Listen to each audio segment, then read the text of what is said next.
Navigating the road to success in the entertainment industry can be daunting, but we're here to help keep you centered.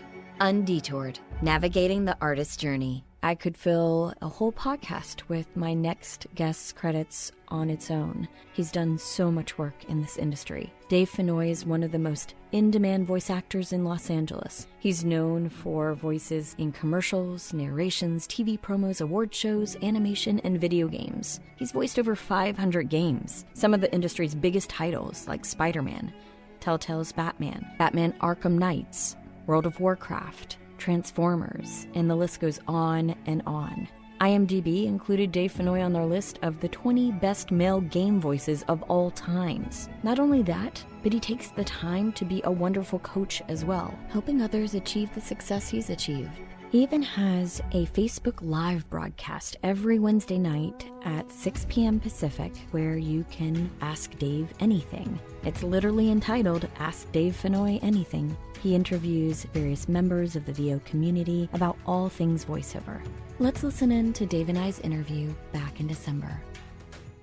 I'm so grateful that all of you have stopped and slowed down and joined us back here at Base Camp, back in my fortress of geektitude.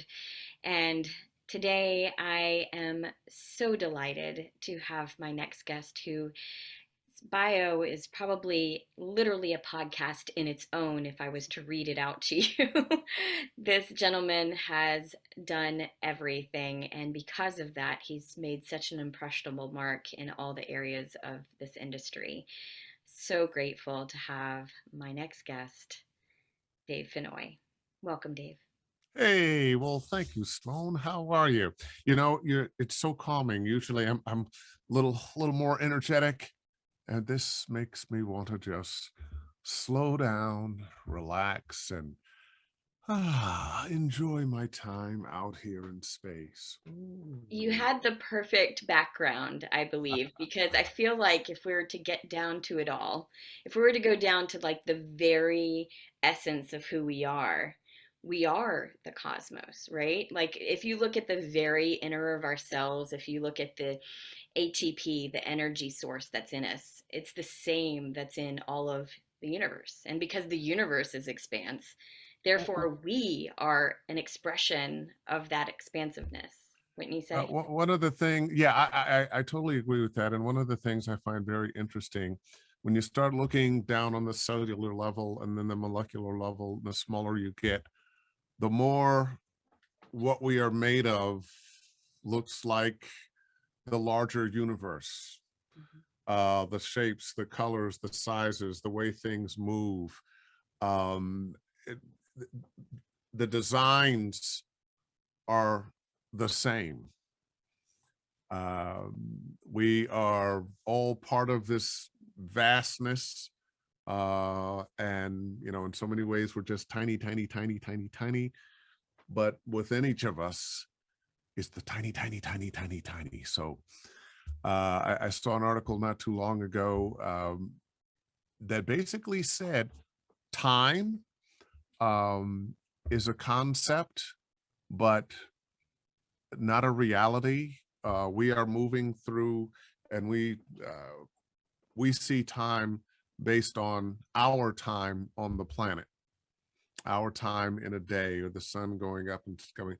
But in so many ways, time doesn't exist, and there at some point will be a technology where we will be able to visit other places in time, whether it's just visual or actual going there.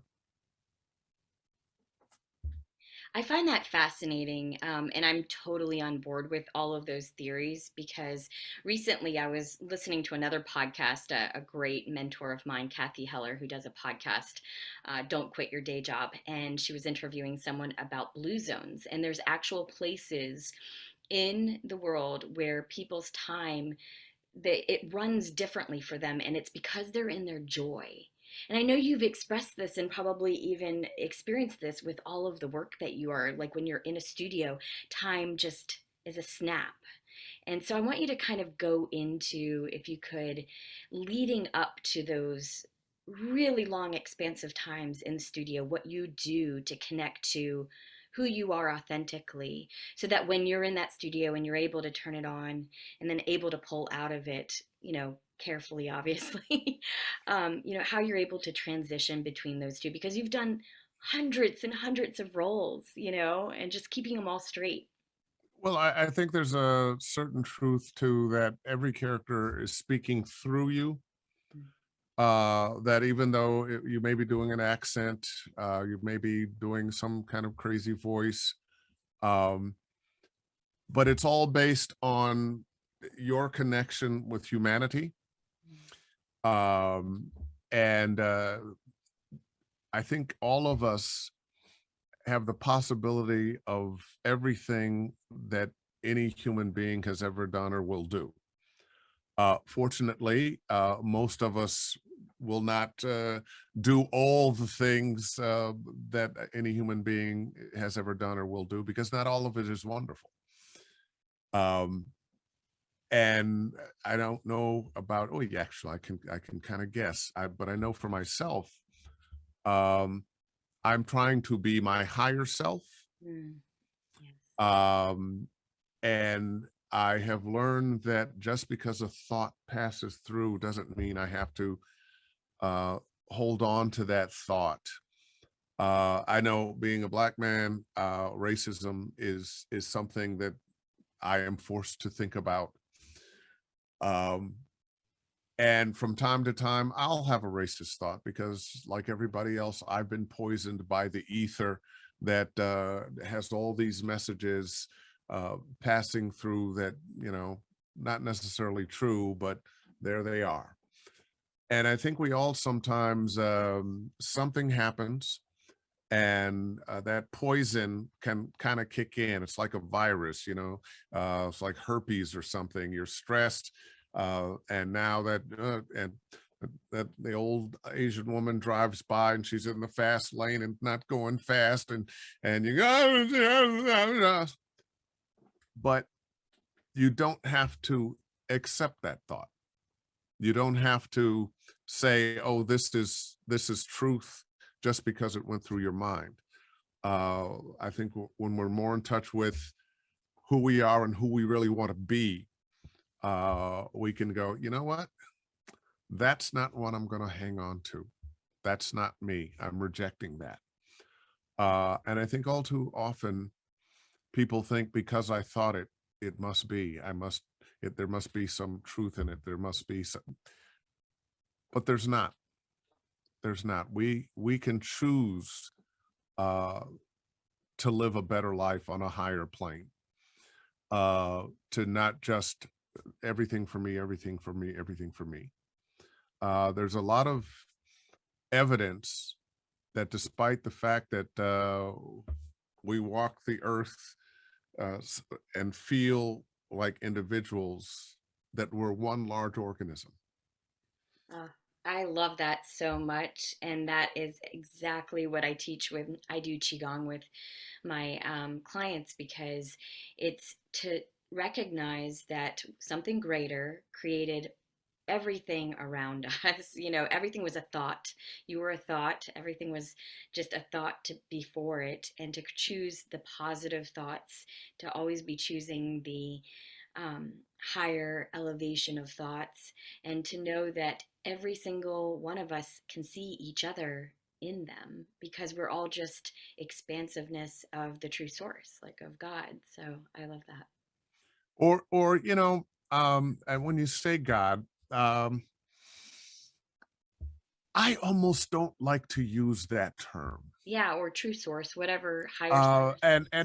But I think of God as the ultimate laws of metaphysics. Um, that there is a power, there is a creative force, um, but it doesn't care about football games, um, or wars, um, and it's not dispensing justice here and punishment there.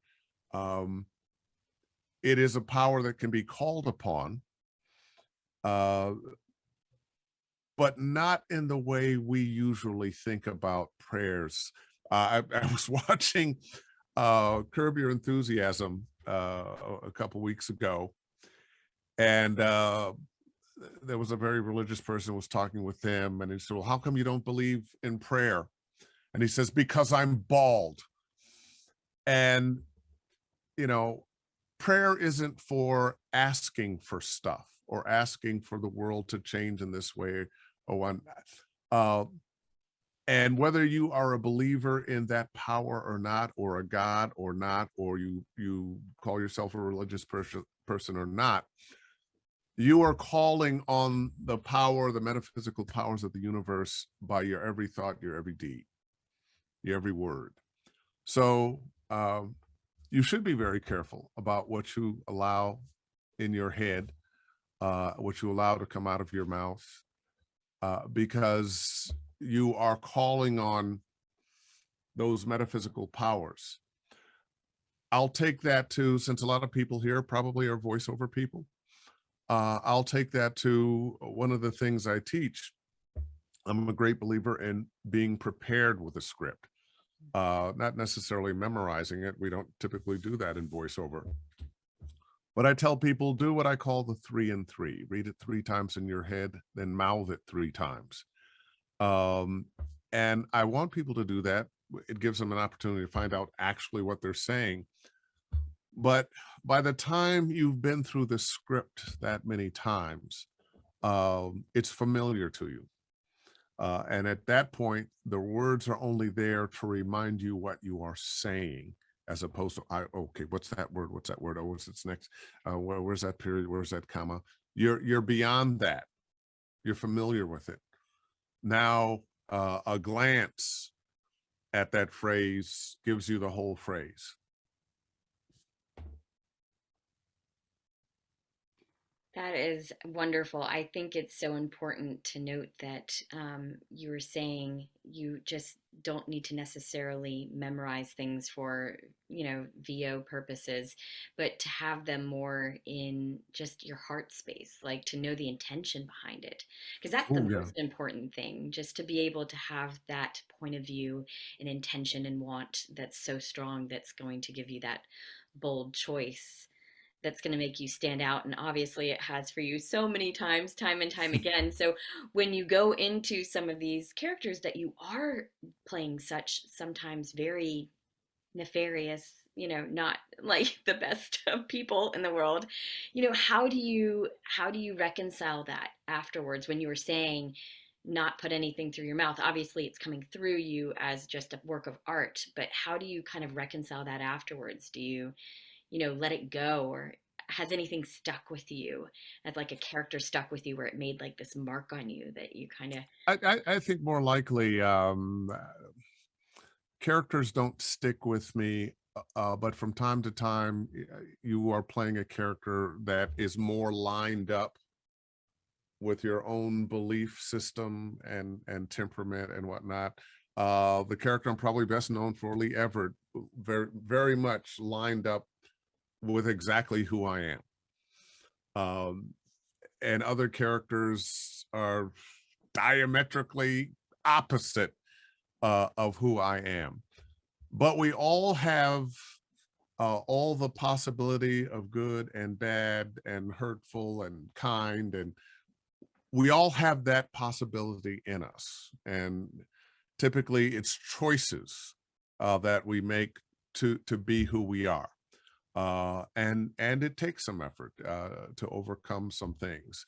Often we have to realize that if we really want to be who the higher self we want to be, that we have to make some choices that may not feel as gratifying right away. You may give up some things, some time, some space. Um, but sometimes I think peace is better than conflict, conflict, conflict. And I got way off track. You were talking about the kinds of characters. I think we're trying as actors to portray something very human, and even when we're playing something that's not human, it's still based on what is humanity. Uh, and I think as an actor, you're always trying to find the truth of a character.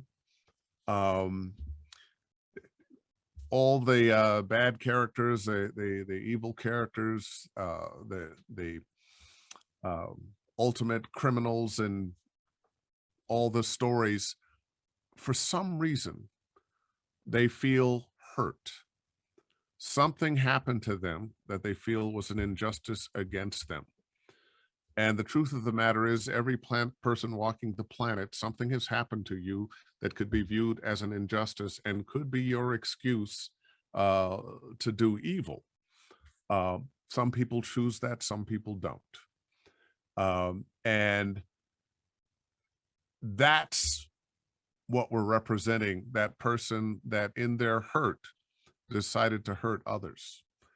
Um, we don't have to live that way in our lives, um, but we understand that there are characters out there. So it doesn't really taint my soul. I understand. I have to have some empathy for them, even though I don't agree with what that evil character did. But they're fun to play, and maybe that helps get out um, some of the negative energy that we all go through, and especially right now. I'm going to say in the world in general, but certainly in the United States right now. Uh, Not that we've always had the best history at all, uh, but I think the majority of us are trying to move forward, are trying to learn to live together as one people in this nation. Um, uh, Patriotism to me is kind of a funny concept. I love my country, but I also love it enough to recognize and want to improve it, as opposed to I love my country, therefore everything my country does is okay. Um, you know, I love my wife. I know she's not perfect. She loves me. She definitely knows I'm not perfect. Um, but we always want to be trying to be that better person, overcome our frailties, um, and not do things that hurt people. You know, um, Yeah.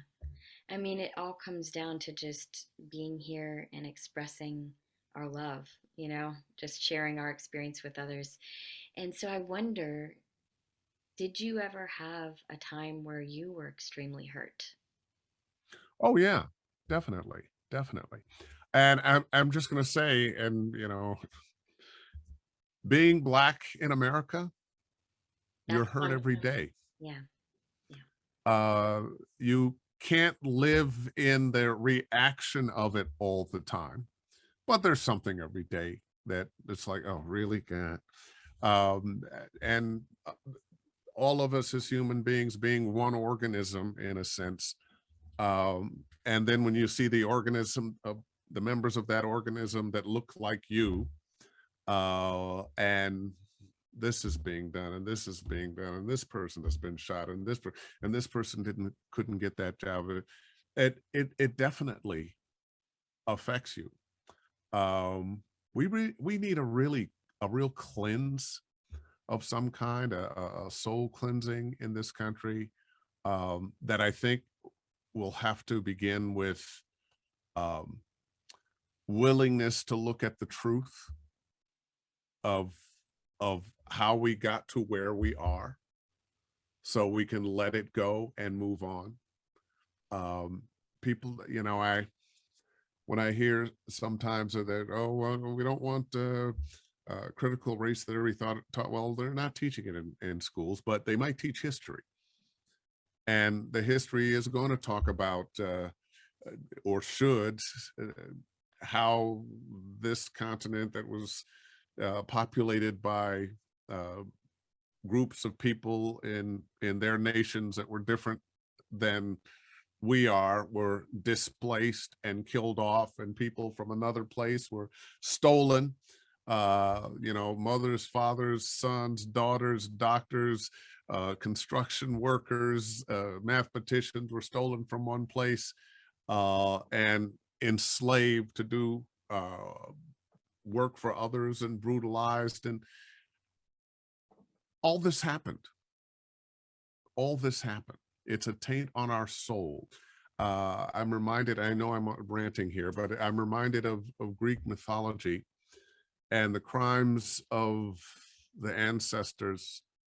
The payment always comes to generations later, unless those crimes are faced. And I think part of what we're going through now is punishment. I'm always surprised when I hear the evangelicals talking about, well, this horrible thing happened in the United States, this hurricane, this whatever, because gay people got married or there are abortions. And I go, well, yeah, we may be being punished in some way, but if we're not being punished for decimating the native people who were here, for enslaving Africans and bringing them here and brutalizing them here, or us here, as I'm including myself in both groups, and continuing to do that, and all those things are what are bringing us to ruin. If in fact we're going to finally go to, I think we're at a tipping point. I think it's going to have to be good people of all persuasions that understand, look, I may not be gay or transgender, so what? People want to live their lives. They are who they are. None of this is hurting me. We all want the best for ourselves, our kids, and so forth. And now I'm on a rant.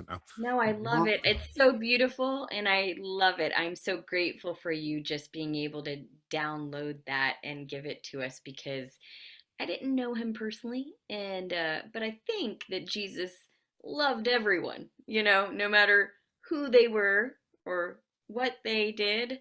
Yeah, And and the unfortunately, things yeah. the things he said: Mhm.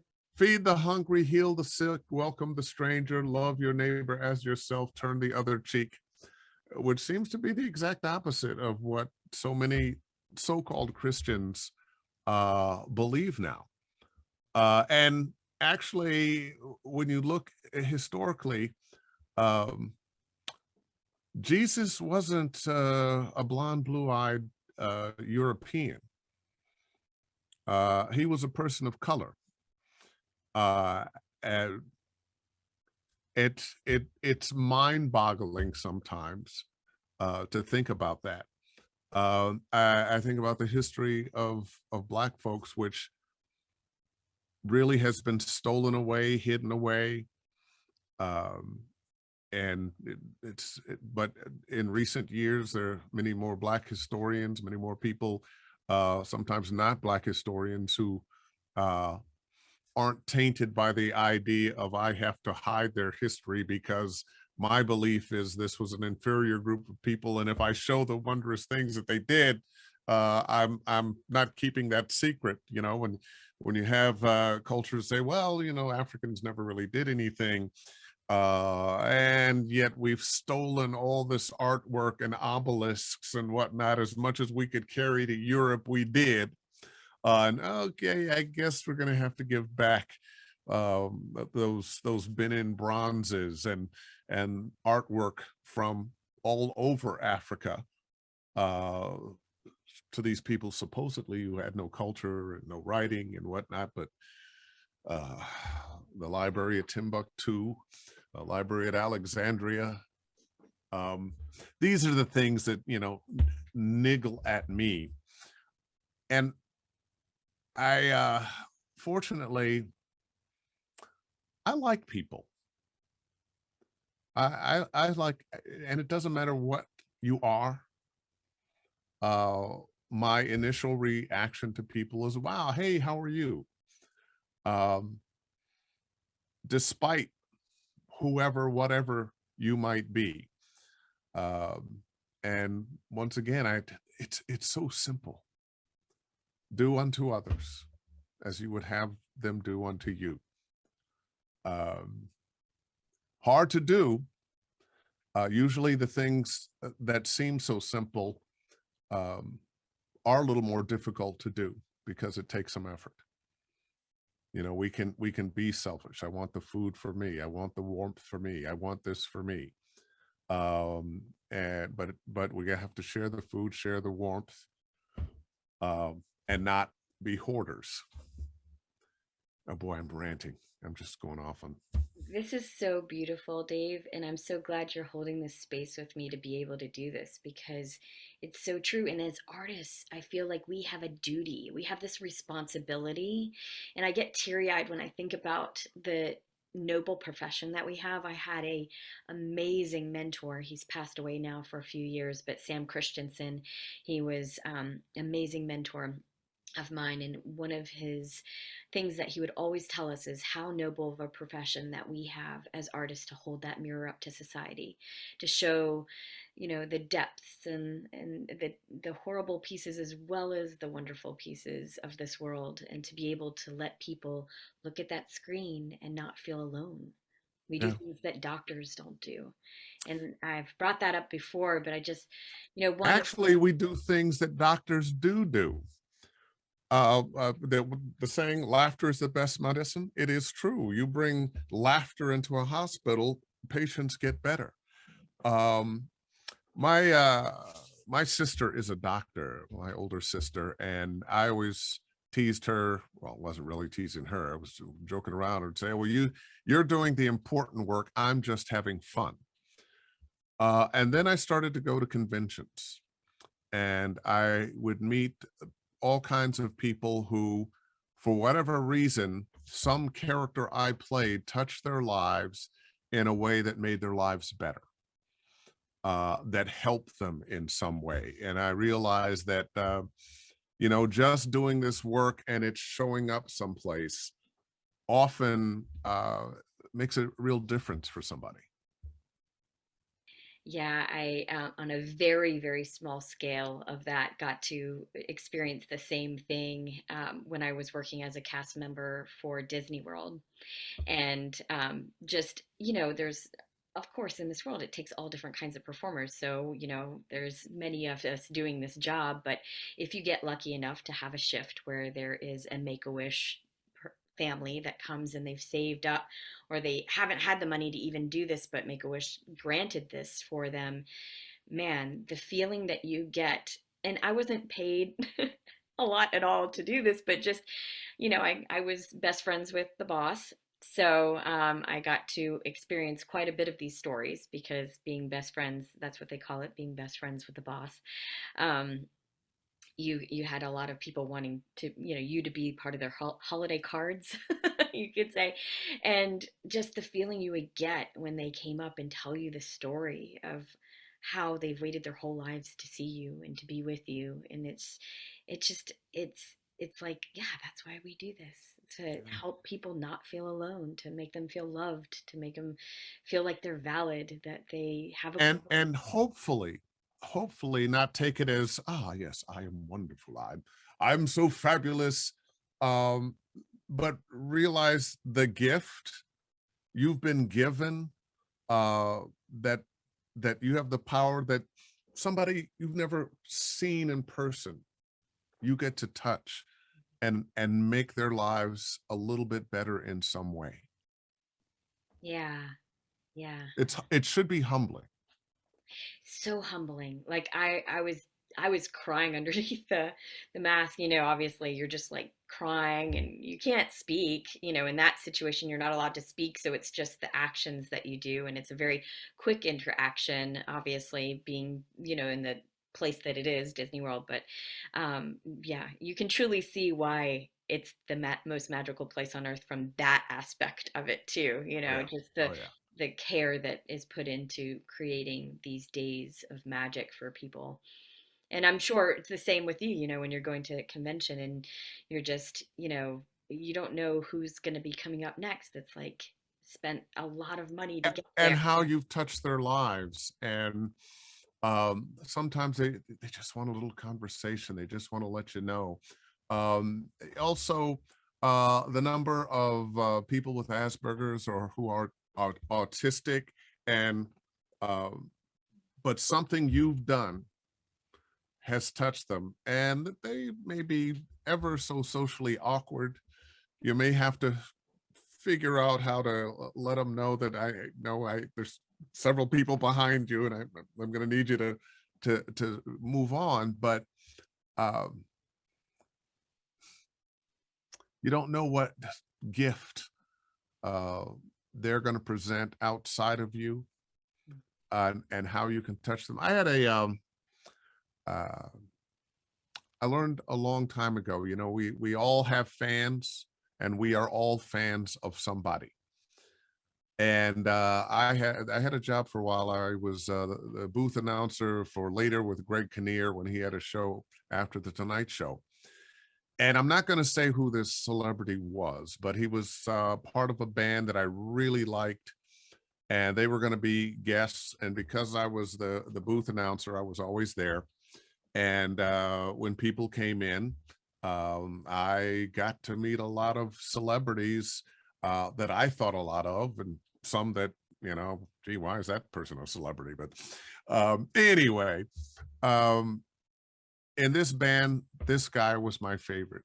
And when he came in, hi, how are you? I'm Dave Fennoy. I just want to let you know I've always loved your music, and so forth and so on. And I'm the booth announcer on the show, and let me show you where your room is. I wasn't asking for an autograph. I didn't want to. I wasn't trying to take any pictures. I was just. And he was so dismissive. He was so like looking past me. And I realized in that moment, you know what? Screw you. I'm not a fan anymore. Uh, a smile and a thank you is so simple. And I took that, and now every time I'm out and about or I'm at a convention, I'm not going to be mean to anybody. I'm not going to, no matter how tired I am, uh, I'm going to be understanding that, some people, don't have the social graces, or they may not have the capacity for the social graces, but I can still find a way if I need to move them along or something. I don't have to do it in a way that belittles them. And little things like that that we can take as life lessons.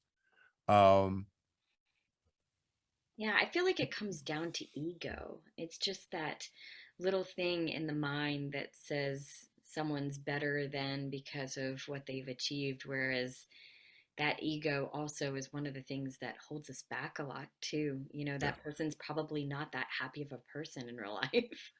They're And probably and don't have that great of a life, even though they have a great, seemingly great life. the thing that we think will make you happy is usually we're going to equate money, fame, power.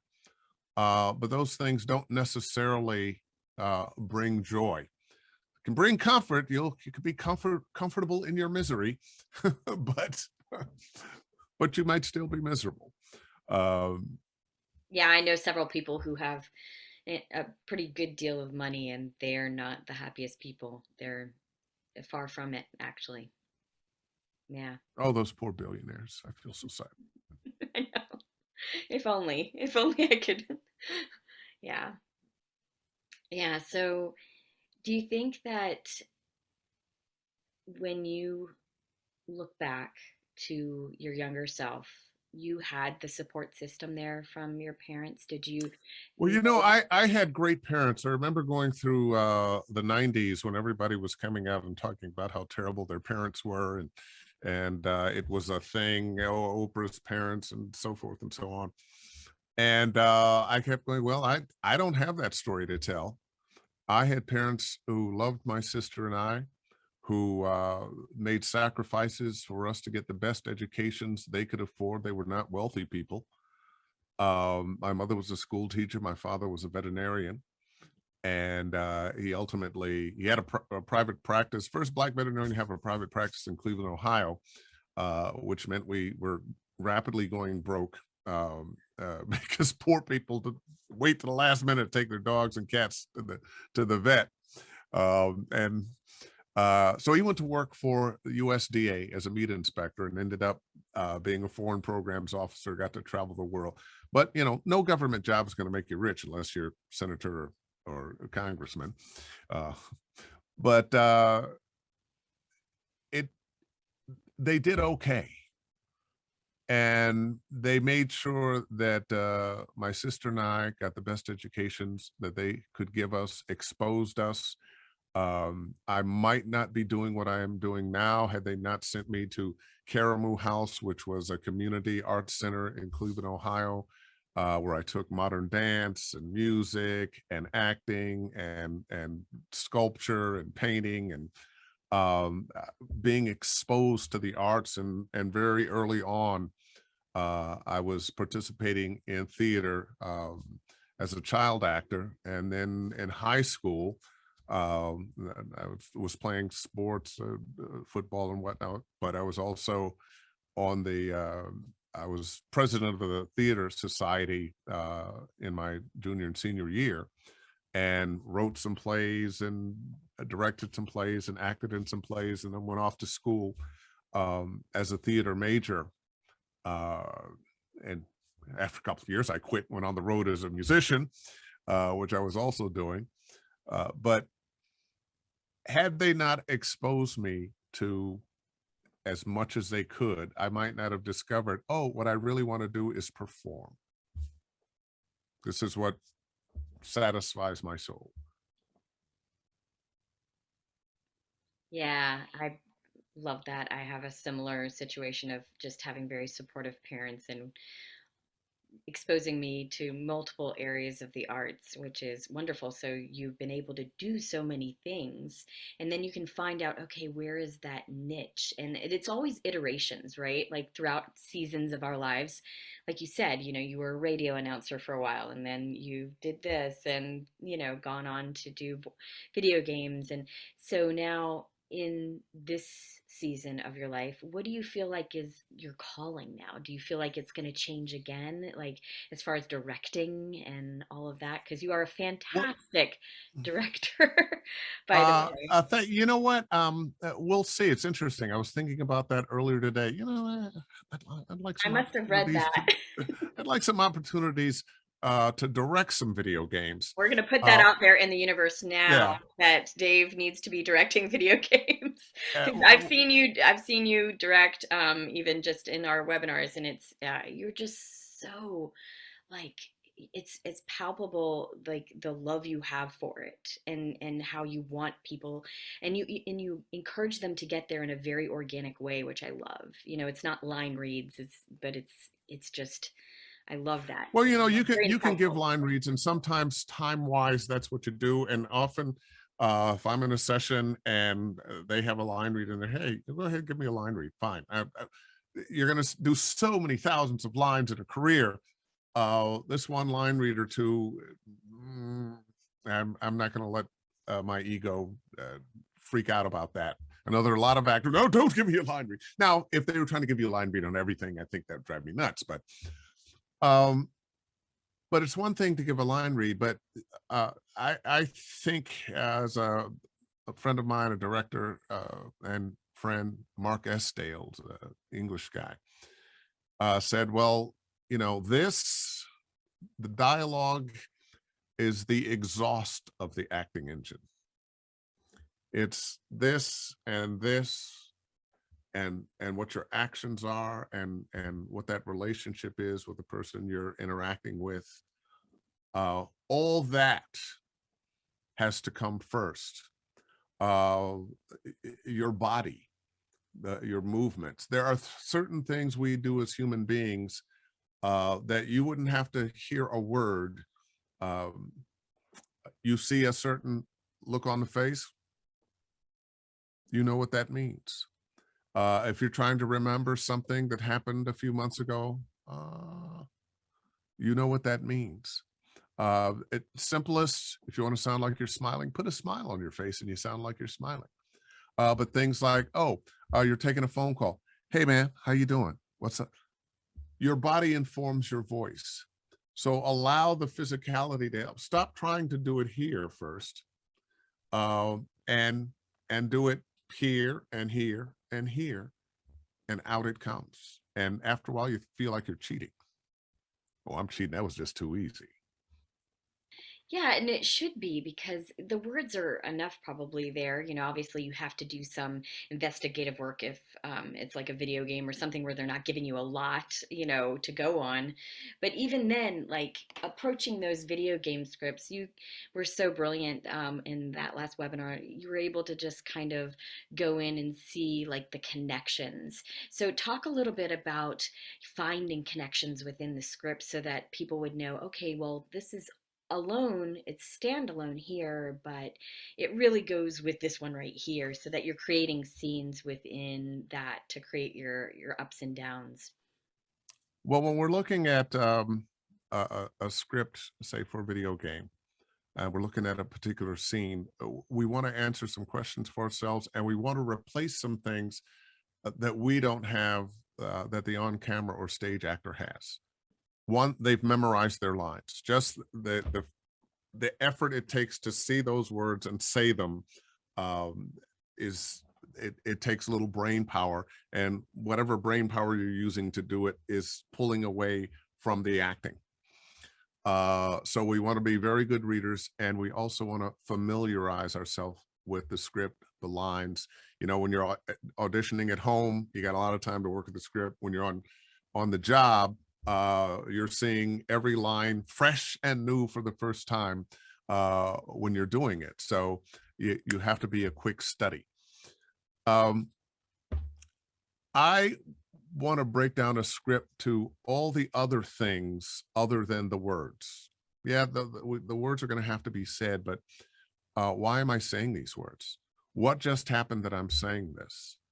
What am I thinking as I'm saying this? Because sometimes a character is lying. Am I thinking, I don't want them to know the truth, so I'm telling this lie. Um, so what am I thinking as I'm saying the line? I think about sometimes the guy and gal on a date, and he's, oh yeah, great, you could come out. I hope you like the restaurant. You know, you're vegan. Yeah, they have a vegan selection here. Blah blah blah. Meanwhile, he's thinking, damn, she is wearing the hell out of that dress. Maybe I'm gonna get lucky tonight. In that inner dialogue, we have to honor the inner dialogue despite whatever's coming out of our mouths. What are we feeling? What are we thinking? What are we feeling? What are we doing? It's not just, oh, I'm going to say these words in a way that suggests this. Allow yourself to think and feel those things, and then just say it as you think and feel it. You know what your movement is again. Oh, I'm reaching for this thing up here. Oh, I'm kicking back here. Or I'm, you know, if you stand up a little straighter, you're going to sound just a little bit more um, elegant, powerful. It's small things that are all put together that make a performance that has reality to it. But it's the investigation of that, and sometimes you got to make it up. Sometimes they don't give you enough information. Well, create it. And you may be wrong, but if the acting's good, because you were very specific with what's happening in the scene, and I mentioned, what are we replacing? We're replacing the energy of that other actor. We're replacing the idea of having memorized these lines and they're just at the ready. We're replacing the idea of blocking of the movement. We're putting ourselves in costume. All this we're creating in our head. Uh, And when we do that, the words become less important because we've got all these other things that we're trying to do. We got to say these words. But the more we allow for our thoughts, a reason why we're saying what we're saying, our feelings, our worldview, um, letting the words live in the action that we're doing, the more they will have truth and meaning behind them without effort. Yeah, it's so true because it's just illuminating life. Like we always have something going on in our minds and it's always changing too. So just being able to not just make a meal of the lines and like really making them so precious, but just sometimes, Oh, and I use that. Don't make the word so precious. yeah, yeah. Yeah, it's the Because it's character's life. We precious. we're we're not like, Be the character. right. Not just the words. Um, and you had mentioned something earlier. The other thing I think we have to bring to it is always remember, feel, and use that joy that we have as performers. When you were a kid, you were playing cops and robbers, cowboys and Indians. Yes, I know that's politically incorrect these days, or spacemen and aliens, or whatever the game was. Uh, you didn't think about being judged. You didn't think about, well, I got to say this in this particular way. Just let yourself in there and enjoy. You're having a little play fight. You get stabbed. Ah, oh, you got me. Oh. Um, you just enjoyed. And so often, I think people, when they're taking lessons, uh, they forget to enjoy. I think it's because they're always trying to get it right or trying to figure out what's going on in the casting director's mind, where instead of that, they just want you to be you. Like they just want you to, bring what you would bring to it and be authentically making bold choices, perhaps. And sometimes I think people are led astray by the idea of bold choices. I think sometimes a believable choice um, may be bold, and what may be bold about it is that it's a choice that really reflects your movement, your thoughts, your ideas, the rhythm of your speech. Uh, our favorite character actors always seem to be playing themselves. And the reason why is because they are letting this character who has this particular worldview and these things to say and these things to do, they're letting that character speak through them. Um, so much so that, a movie that we love, that we find out later on that we thought only this actor could play this part, that he was the third choice to play the part, that another actor who would have, made that role his own uh couldn't do it, and they gave it to another actor who also would have made that role his own, and that third actor who got the gig made that role their own, and now we can't imagine anybody else doing it. But that first actor, if they had gotten that role, we wouldn't be able to imagine anybody else doing it. There's a thing on Facebook now with Bryan Cranston talking about his career changed when he stopped trying to give them what they wanted. Walking into the room with, oh, what do they want? What do they want? What do they want? And started allowing a character just to speak through him and doing what an actor does, bring this character to life through you. And once he started doing that, here, I'm presenting this thing, this character, as I see it through the rhythms of me. Then he started to get booked because now there's some authenticity there uh, that you don't have if you're trying to be something else. Yeah, I mean, they can feel it, right? Like you Yeah, can just feel if someone's inauthentic yeah. with something.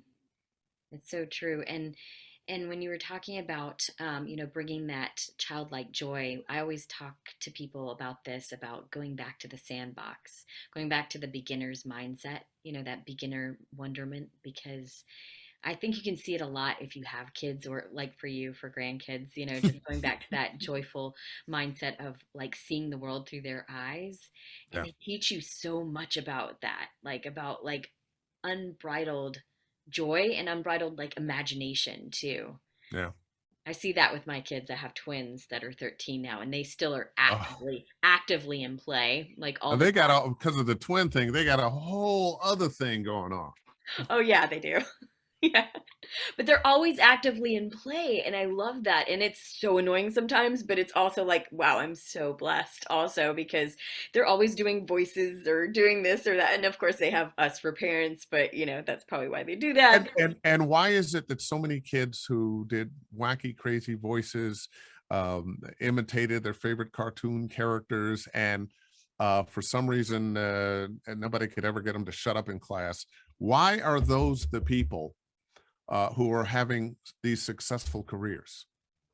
Yeah, It makes you think about now, hmm, how should I discipline my kids? How should I accept who they are and the things that they do? Yeah, you don't want them running through the house tearing stuff up, but um, don't discipline them out of who they are. yes, I love that, and I'm so grateful that we've been able to have a very open dialogue about with them about okay, now this is probably the time that you wouldn't want to do that. Read the room, like you don't, you just got to read the room. But Mommy, why is that lady so fat? They, dude, I'm luckily, sorry. I just luckily, don't. yeah, luckily they don't see the world in that way. They're like really next level, like kind of like evolved beings, which I love. They don't see anything as difference. They just see humans, which is awesome. And we raised them very consciously with a lot of meditation from the age of 4 up until the pandemic. And yet, sometimes when kids haven't been exposed to something, uh, they're going to honestly ask questions. My wife tells a story. She had a couple of girls before we got married from her first marriage, and they were living in the Southeast. And a little girl at some club or restaurant, a little white girl, said to one of her daughters, "Why is your skin so black? Or why is your skin so dark?" And the mother was like, oh. And my wife said, "Hey, don't worry. Don't chill out." And Tiffany, her daughter, said, "Well, it's, my skin's black because it's black, because, and why is your skin so white?" Um, and it wasn't a racial thing with this little girl. It was curiosity. And and they went on and played and became good friends. The mom was freaking out. Yeah, what and by the same token, often when you do have a little kid that says some hurtful things to an Asian kid or a black kid or some kid that's not what they are, uh, they heard that in the home. Oh yeah, I've had my kids come back home to me and said a child said that they were probably going to hell because we were Jewish. Yeah. Yeah. And I think the equivalent to what you were saying with Tiffany happens today in today's society. And what I love about these boys, they're amazing with this about creating an inclusiveness of friends that are now beginning to understand themselves because their parents are so open and are allowing them to express their true selves. And a lot of their true selves are actually transitioning.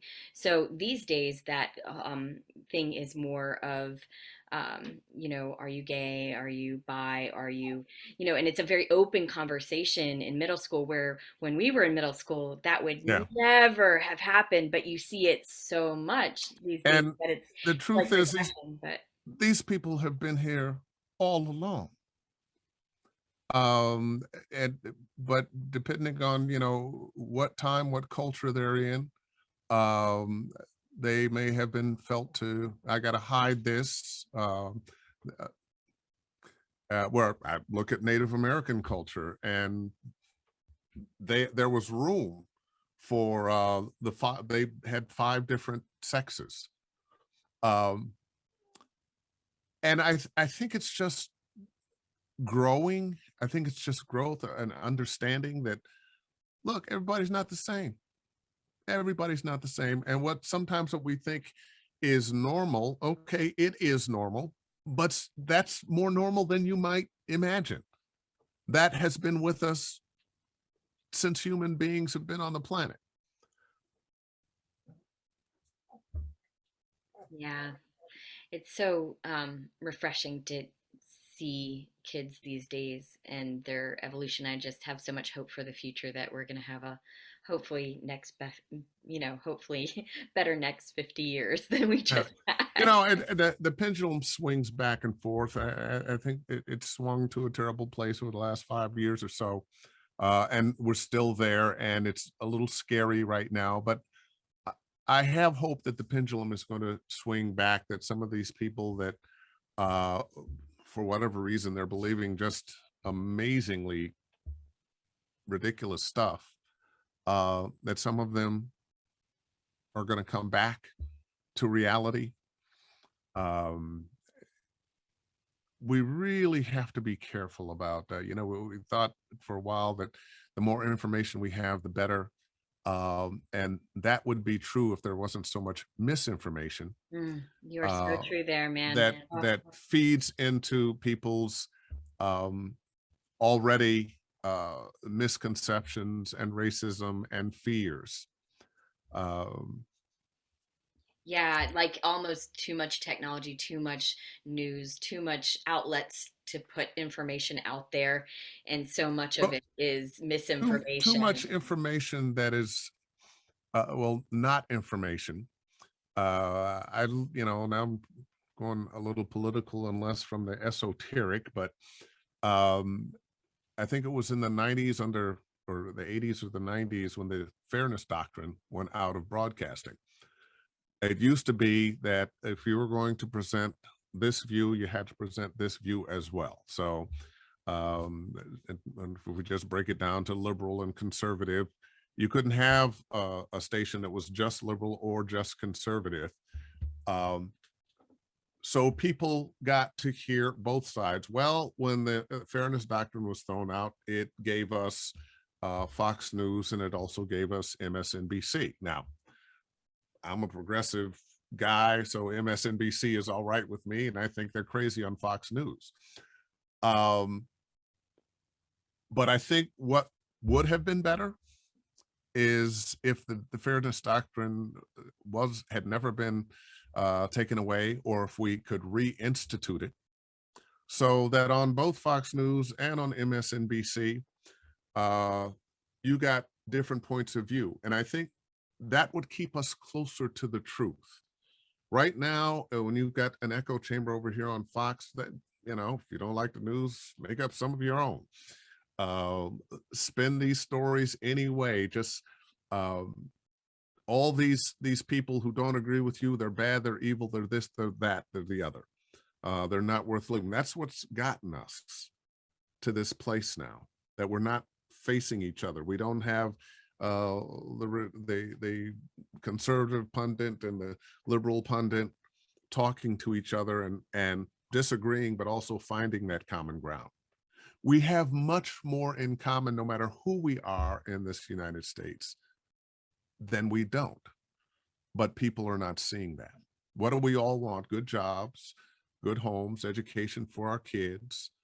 We want to have some free time to enjoy. We want to pursue our happiness. Um, but we're at this point where you're evil. No, you're evil. No, you're evil. No, you're evil. You don't need you aren't worth having. You shouldn't live. That we got to get past that. We got to get past that. I'm not sure how, uh, but we need to. Yeah, I mean, I think a lot of times throughout history, art has reflected that and been a catalyst for change. So hopefully, us as artists will be able to do that, you know? Yeah. Um, but even be careful with artists. I think how many artists have let us down, artists that you loved. And then, wow, how can you be an artist, a musician, an actor, and now, and then all this hateful rhetoric, these horrible things that you believe. Um, Yeah, it's funny that you mentioned that because being in Georgia, we have everyone has a love-hate relationship with Georgia. You know, we're kind of like the redheaded stepchild of the entertainment industry. We grew up very, very quickly, and now multi-billion dollar industry here, both on camera. So blessed to be part of the industry here. But there's been times where, you know, the where we needed people to stay with us and do the fair fight. And they're like, oh, boycott Georgia. And I'm like, why would you do that to the thousands of people, like, you know, crew members and actors that are day players and whatever they are here, and just not stay and help fight with us? Because, you know, if we are being honest, we're kind of like the reason why we have the life we have right now. We're the ones that won the election in a you know, way. you know, and that's really true. And you know, certain states, um, we attribute, you know, oh, that's a conservative state, that's a liberal state, that's a mixed state. When California, I live in California. We got plenty of conservatives here. We got plenty of Republicans here, and Right, some very, and no very one's saying boycott California for all the Me Too movement that happened, right? Like, I mean, you had no. a huge Me Too Well, movement, you know, that happened because of some terrible things that happened, but no one would but ever say, "Oh, you we're know, gonna boycott," you know, LA. yeah. But you know, we're living, unfortunately, in the, you know, uh, the age of you made a mistake, you must be canceled, and that's on both sides. That's not a liberal thing or or conservative thing. And I look at the comedians who are like, well, you know, I'm not sure I want to do this anymore. Uh, the idea of forgiveness, especially if somebody truly is contrite. I know for myself, I wouldn't want to be judged on things I did when I was a teenager in my early 20s. I know I've made somebody, I can't think off the top of my head what they might be, but I'm sure if we were living, we were living then in the time we're living now, where so much is just held on to, oh, I'm sure you could find some stupid, crazy something that I said or did, um, that if it came to light now and I remembered, oh my God, I can't believe I did that. Well, I, I, I think that's true of all of us. And we all have to give each other the opportunity to have grown, to have learned something, to have become a better person, to have made better choices. Now, if you're still that person that, you know, I think insert group here aren't any good because of blah blah blah, and you haven't learned that maybe in blackface you're hurting people's feelings and so forth and so on, then okay, maybe you should be canceled. But we have to give people an opportunity for growth, an opportunity that I'm not the person I was 10, 15, 20 years ago. My dog agrees with me. Hug Yes, Salty. Come here. they are the Come here. true tellers of Come truth, on. Come on. dogs. I love dogs. Come on. Come on. Yeah. What kind of dog do you have? Oh, He's half pit and half we don't know what. the best kind. And I've got I another love full muds. pity over there, and they're great dogs. They're socialized. They love people. And there's a saying we have around here: you want to keep your shit, get a pit. There you go. David, this has been so amazing just to be able to hold the space with you today. Well, this is like being in college, you know, smoking a joint. Hell yeah, man. You know, the world would be better if, you know, just everybody was, you know, chilling, man. Yeah. I went to a Wow. very hippie college, so I've got my prayer beads on in my home. Yeah. I went to Appalachian State University in Boone, North Carolina, and I had some wonderful conversations and wonderful times there, I can say. It was a really, truly enlightening, and I met my husband there, so that's Oh, there amazing. you go. Well, that so you went to get your MRS. My It's, MR. it's an old joke. It's a terrible joke. It's a sexist joke. I could be canceled for that. But there used to be a joke that women went to college not to get a BA they went to get their MRS, their Mrs. Oh, right. I gotcha. It's so funny because he actually transferred in my junior year. And so it was like kind of near like the end of my junior second semester. So we didn't meet until later on. Well, But you'd had a chance to, go through all those other uh, yeah, yeah, guys, mistake. and Yeah. he'd been at his college going, no, she's not here. I got to find my Mrs. And then you found each other. Yes, yes, we did. So like, okay, so let I ask everyone this question.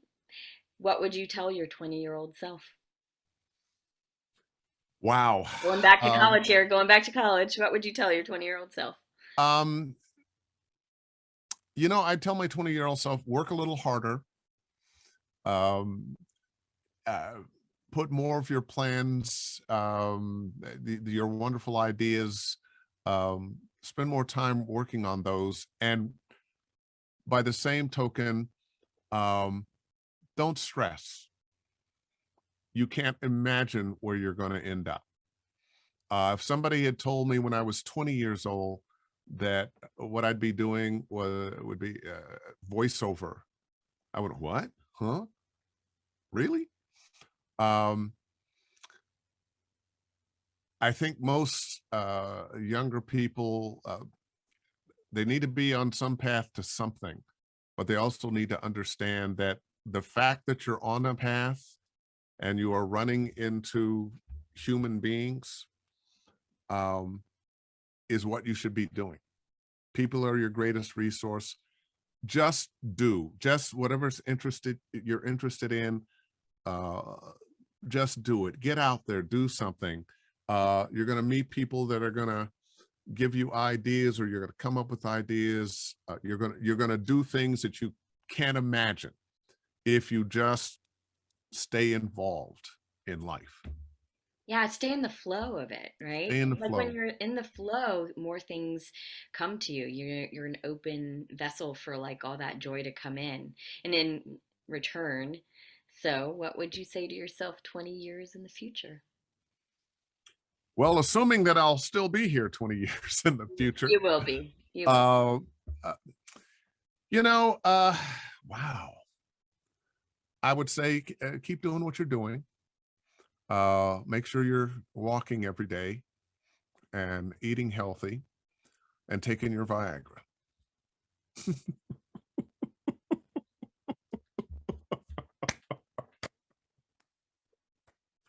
Yeehaw! So you're assuming that you would need that. I'm hoping that Are you? Why would I want to give that up? that's true. But That is the full expression of joy, oh, right? oh man, reminds me of the story. Little boy was sitting on the curb crying. He was looking at the older fellas playing basketball. An old man came by and he said, "Little boy, why are you crying?" The little boy said, "I can't do what the big boys do." The old man sat down and started crying too.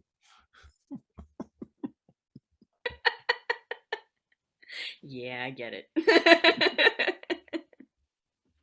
Yeah, Yeah, full expression of joy right there. yeah. Yeah. One of the things that I would tell my 20-year-old self is don't take